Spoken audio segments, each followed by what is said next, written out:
இன்றைக்கு தமிழ்நாடு முழுவதும் மாத்திரமல்ல இந்தியாவே ஒரு துயர சம்பவம் நேற்று 40 பேருக்கு இறந்து போயிருக்கிறார்கள். இன்னும் இங்க ஹாஸ்பிட்டலில் இருக்கிறவங்க கூட ஒரு அம்மா கொஞ்சம் ஒரு வயதான அம்மா வந்து கொஞ்சம் அவங்களுடைய கண்டிஷன் கொஞ்சம் கடுமையாக தான் இருக்குன்னு டாக்டர்ஸ் சொல்றாங்க. இது வருங்காலத்தில் இது போன்ற துயரமான சம்பவங்கள் இது மாதிரி டிராஜடி நடக்காம அரசியல் கட்சிகளைச் சேர்ந்த அனைவரும் மற்றும் காவல்துறையும்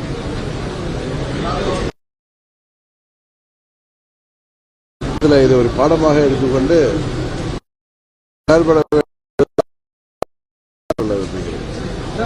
சார், இப்ப உயர்நீதிமன்றம் ஒரு அட்வைஸ் கொடுத்திருக்கு, உயர்நீதிமன்றம் ஒரு விதிமுறை வகுத்து கொடுத்திருக்கு, காவல்துறையும் ஒரு விதிமுறை வகுத்து கொடுத்திருக்கும். அதை தாண்டி லேட்டா வந்ததுனாலதான் இந்த போராட்ட சம்பவம் நடந்தது. இல்ல, இந்த நேரத்தில் நம்ம இதை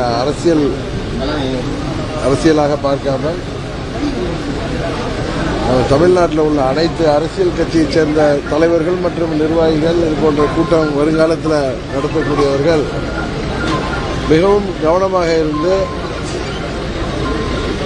காவல்துறையும் மிகுந்த அக்கறையோடும் பொறுப்போடும் செயல்பட்டு இது போன்ற உயிரிழப்புகள் ஏற்படாமல்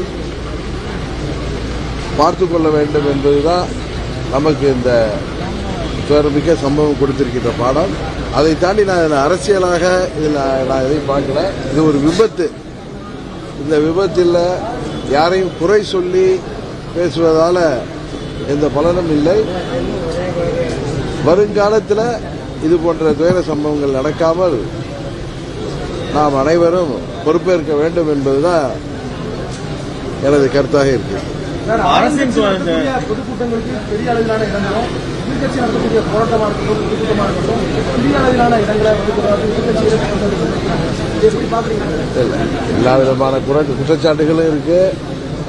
ஆளுங்கட்சியாக இருக்கும் பொழுது ஒரு கட்சி அவர்கள் செயல்பாடுகள், எதிர்கட்சியான பொழுது அதற்காக குரல் கொடுப்பது, இதையெல்லாம் தாண்டி இது போன்ற துயர சம்பவங்கள் இனி தமிழ்நாட்டில் நடக்காமல் அனைத்து அரசியல் கட்சிகளும் சரி, காவல்துறையும் பொறுப்போடு இனி நடந்து கொள்ள வேண்டும்.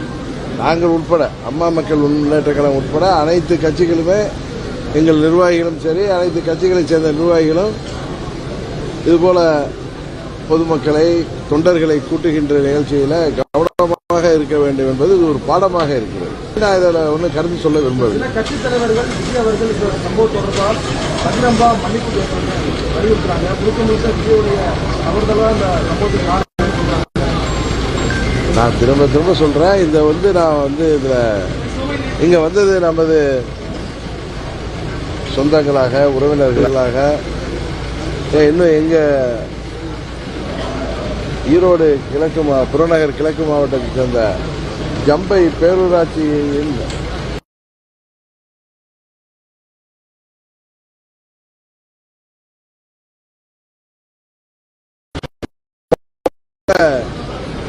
இந்த துயர சம்பவத்தில் அவர் உயிரும் போயிருக்கு.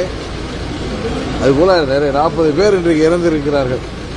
அவர்கள் எல்லாரும் நம்மை போன்றவர்கள் தான். அதனால இதை தாண்டி நீங்கள் என்ன கேட்டாலும் நான் இதை அரசியலாக்க விரும்பவில்லை.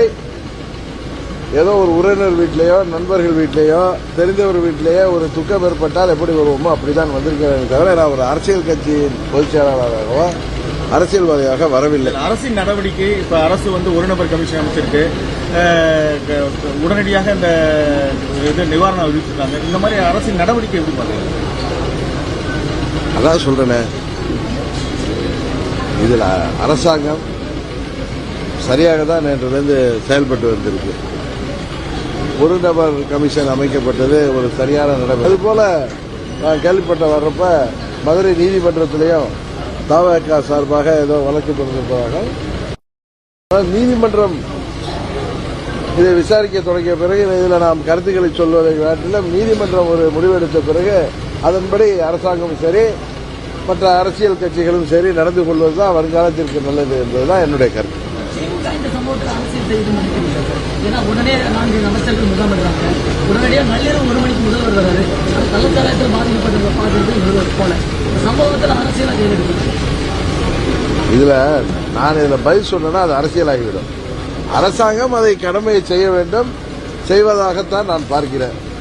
இதை தாண்டி அன்றைக்கு வரவில்லை இன்றைக்கு வரவில்லை என்றுதான் நான் இதுல பதில் சொன்னேன்னா இதுல அரசாங்கத்துக்கு எதிராக சொன்னாலும் சரியாக இருக்காது, அரசாங்கத்துக்கு சரி என்று சொன்னாலும் சரியாக இருக்காது. ஏன்னா இதுல ஒட்டுமொத்தமாக இதுல அரசியலை தவிர்க்கிறேன். எங்கள் இயக்கத்தைச் சேர்ந்த ஒருவரின் மகனும் இறந்திருக்கிறார். இது போலதான் எத்தனையோ 40 உயிர்கள், சின்ன குழந்தைகள்லேருந்து சகோதரர்கள் என பல பேர் உயிரிழந்திருக்கிறார்கள். இப்ப கூட ஒரு பெரியம்மா, அவங்களுக்கு 65 வயது தாண்டி அவர் மகன் சொல்றாரு, அவங்களுக்கு கொஞ்சம் மூச்சு விடவே கஷ்டப்படுறாங்க.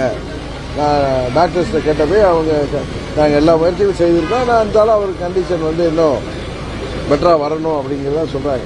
அதனால நீங்க என்ன கேள்வி கேட்டாலும் நான் இன்றைக்கு ஒரு அரசியல்வாதியாகவோ எனது விருப்புகளை பேசுவதற்கு வரவில்லை.